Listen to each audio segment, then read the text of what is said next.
Live from Las Vegas, it's theCUBE, covering Fortinet Accelerate18. Brought to you by Fortinet.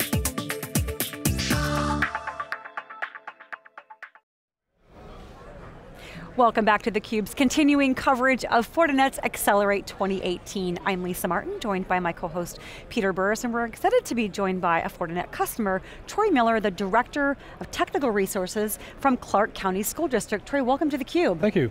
So you're local, you're in the Vegas area. Tell us a little bit about Clark County. I know there's some impressive numbers of size, and about your role. Clark County School District, we service about 320,000 students a day, 41,000 employees. It's the entire county, which last I heard was about the size of Rhode Island. So basically that's geographically large as well. My role in the district, it's Director of Technical Resources. We bring in 80 gigs of internet each day for all those people to consume. And we're responsible for the edge security, so we don't get down to the desktop yet, but we just make sure they have accessible and reliable internet.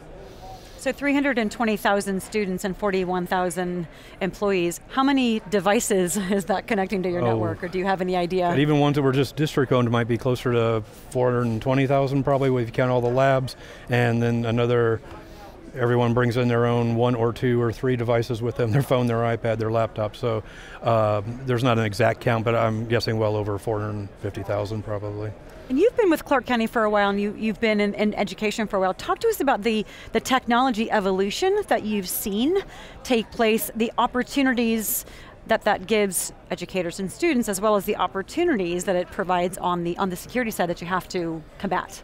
Yeah, a long time ago, I taught for 4 years, from I think it was 93 to 97, and I got into the department I'm in now. But yeah, back then it was one computer that a teacher didn't know how to use and really turned on, to now they're using, whether it be smart boards, giving out iPads, Chromebooks and so on. Every kid's connected, and it's important. Like, we're now a Google school district, so Google Classroom, using Google Sites and so on.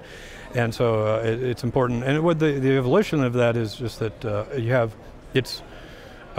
we need to have a reliable internet, and so Fortinet has definitely increased our stature in that. And so that day-to-day instruction can take place, not interrupt them, because if they lose their internet for 2 minutes, we've deprived these students for all kinds of education. So no, it's important, and now like everything is relied upon it, even our student management system, our ERP, all that stuff is now some hosted internally, some hosted externally, so security is a very important part of that. And when you think about the role that you play, you have a specific role within the school district. How does the ability to use a Fortinet-like product inside your role impact your ability to collaborate and coordinate with others in the school district to make sure that everything is running seamlessly? Yeah, that's important, is that for us, using the Fortinets that we have, it was important to be able to get a better insight. I'm excited about the stuff at the conference this year to really improve upon that, but to be able to properly secure those, say, VPN connections going out to outside services, or to better serve the students in the schools or other business transactions that take place. So it's important on that, and then we can see if something's starting to break down somewhat, where to go. And again, our district's pretty separated, it's siloed a bit, and so it's important we know which department to go to if we're seeing issues with certain things. Now, local governments are notoriously difficult to work with for some technology vendors. How has it been for Clark County working with members of the Fortinet ecosystem? Because security is obviously an increasingly important feature of, well, virtually everything, but including local municipalities. Right, and Fortinet's been awesome. We worked with them through our managed service provider, Mosaic 451. So when we moved towards Fortinet just a year and a half ago, that made it a very seamless move, because they had the expertise that we didn't at the time. We were brand new to the Fortinet platform. They brought in people from all over to help out with that, to either install it, to set up the policies and so on. So yeah, working with municipalities is difficult, and working for one's even more difficult, but Fortinet has made that very easy. What was the catalyst for bringing on Fortinet in terms of some of the challenges that you guys had with your firewalls? Was there any sort of one event or type of events that really catalyzed, hey, we've got to transform here? Yeah, there was a series of events actually. About a year and a half ago, we were undergoing about daily 1 hour, 2 hour DDoS attacks, fragmented UDP attacks. And our previous firewall vendors, they couldn't diagnose it. And two, even once they did, it couldn't handle it. We were basically firewalling our firewall with our edge router. And so that was when I said something has got to change.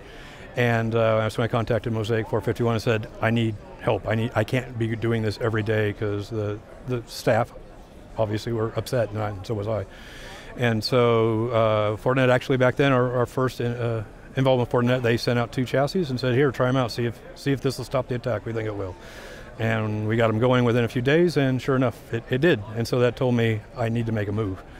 And it took obviously some budget trapeze acts to get that done, but within 6 months we were then on Fortinet. And again, once we got the equipment back, everyone was able to help out, get us set up, and we're unique in what we had, moving our policies and so on. So they've been integral in that. So impact perspective, it sounds like you went from these daily DDoS attacks to 0 in how short of a time period? They stopped on their own beginning of January of that year, but we haven't had one at all since then. Or if we've had small ones, but the Fortinet's handled them without a problem. They barely bumped them, you know. It's a pretty big impact there that you've been able to make. Oh yeah, we went quickly. from it was 6 months before we finally made the Fortinet decision, and we were fortunate we didn't have to go through an RFP process on that, because that would have taken forever, and I didn't want to do that. And so I already said we did our RFP. This one doesn't work. We know this other one doesn't work. So guess what's left? So that's the way we ended up with Fortinet. Like I said, we're very happy with them so far. In terms of some of the announcements that they have made today, around utilizing AI technology. They've also talked about their Fabric Ready partner program. You talked about a partner there. What are some of the things that excite you about what you've heard from them today? Does that give you reassurance that not only do we make the right decision, but this is something that's going to help us as we evolve and as security threats naturally evolve and grow as well, that you feel like you have a good foundation on the security side? Yes, yeah, precisely. I'm very excited from what I saw. And there's things, education, especially in this state's extremely underfunded. So I'd love to go out and just say, oh, I'd like to buy this, like to buy that. And we're up and running with the security fabric. I'm excited about it. But what I'm really excited is the opportunity to grow. We can really show some progress with that. And so while I can't take full advantage of it or even go to the FortOS 6 probably anytime soon, but we will be able to start laying the groundwork, and I can plan out to start filling off those checkboxes in that security fabric and start providing a better, more secure internet for what I'm responsible for, what I can consume.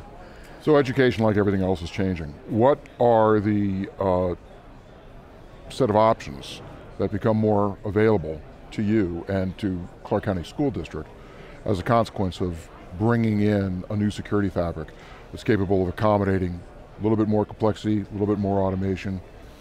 Well, yes, and a little bit of all of that. For us, what I'm excited about with the Fortinet is that, one, we've got something robust that's going to last us for 5 to 7 years. Those will last, even beyond our 80 gigs we're using now, if we need to go beyond that before I retire. But the exciting part of that is, like I said, by adding in those different security fabric pieces, I think we'll be able to improve bit by bit. And I know, while they're going to improve them even more by the time we finally get there. So that's exciting. You talked about, I'd like you to elaborate a little bit more on your organization. It sounds, I don't want to say fragmented, but there's different centers. How has, I should say, what you guys have been able to achieve by bringing Fortinet in terms of, we talked about, this dramatic reduction or elimination of DDoS. Are you able to leverage that as sort of a best practice within the school district? Do you see opportunities that this Fortinet partnership can have for you in that respect? It gives us some validity, and shows that it did make a difference. We didn't just spend some money on no what because of it being siloed, what what the Fortinets give us now is we can know exactly which department to send certain tickets to. You know, what we see, whether it's be malware or something pinging out that shouldn't, we can better address where it's coming from and what to do with it. And again, Mosaic is our SOC, so working with them, working with Fortinet, we've been able to improve our response to minor incidents as they happen. Are there other natural issues that the County of Las Vegas deals with that makes Fortinet especially relevant? I mean, obviously great distances, but you got large mountains surrounding here. It's a very dry environment. Are you finding that there's just things about the location that makes Fortinet that much better choice? I don't know if there's anything environmental. Pretty much what makes us, kind of what I said on the best choice, not really where we are, but just what we do. And so, like I said, the internet comes to us, and then we kind of spray it out from there. And so that availability and reliability is what's important. Just sort of where we are doesn't quite matter, but it is the ability to be able to service the customers. So we kind of look at the security kind of transformation that you're on. You've talked to us about some of the achievements that you've made so far in the first year or so. What are some of the things throughout the rest of 2018 that you're looking forward to enabling in your environment with your Fortinet partnership? Some things I'm excited about, there's, like you had mentioned before, the AI part of that I'm really excited to hopefully implement. That just takes some, I can use the eyes I have. I only have 4 security people basically for that organization. 2 of them for Mosaic, 2 of my own people. And so if I can have those people addressing bigger concerns than malware or stuff like that, and if the AI can better handle that, so instead of digging through logs, we can just, there it is, block it, or it's already blocked.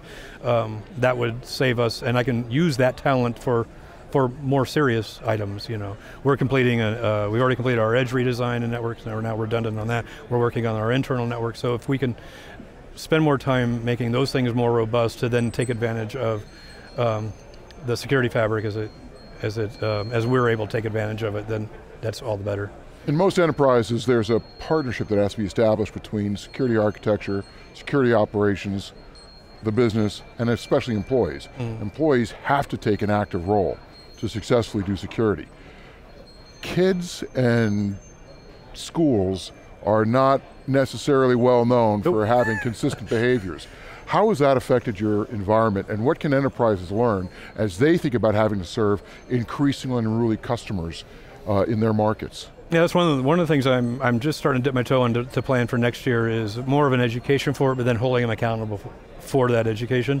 Yeah, I don't know which is worse, the teachers or the students. I'm guessing the teachers, but they'll click on anything they see. So it's important to educate them first before I start rolling out some phishing testing on them and so on. But we have to start doing that, because otherwise it doesn't matter how, if something comes in or if they get it off their tablet, or now they've infected the internal, right, and it didn't even get to us, right? And so it's important, that education is important. We're going to start trying to hold them accountable for it, but that's a huge challenge in where I'm at. That's like climbing Everest there. Yeah. So is Fortinet going to help? I think it will. Fortinet's going to be able to help for us to be able to have that insight on what's still working, what's not. We're still seeing these things. All right. And also recognizing patterns and seeing what people tend to do wrong will probably help you pinpoint what you need to, that partnership, right, what the user needs to take more responsibility for. And that's the thing, it better identifies those issues. We can either see where they've improved or what still needs to be worked on. Great. Well, congratulations on what you've achieved so far. Oh, thank you. And thank you so much for sharing your success story with us. You're on a journey, we wish you continued success with that. Thank you. For my co-host Peter Burris, I'm Lisa Martin. You've been watching theCUBE's coverage of Fortinet Accelerate 2018. We'll be right back after a short break.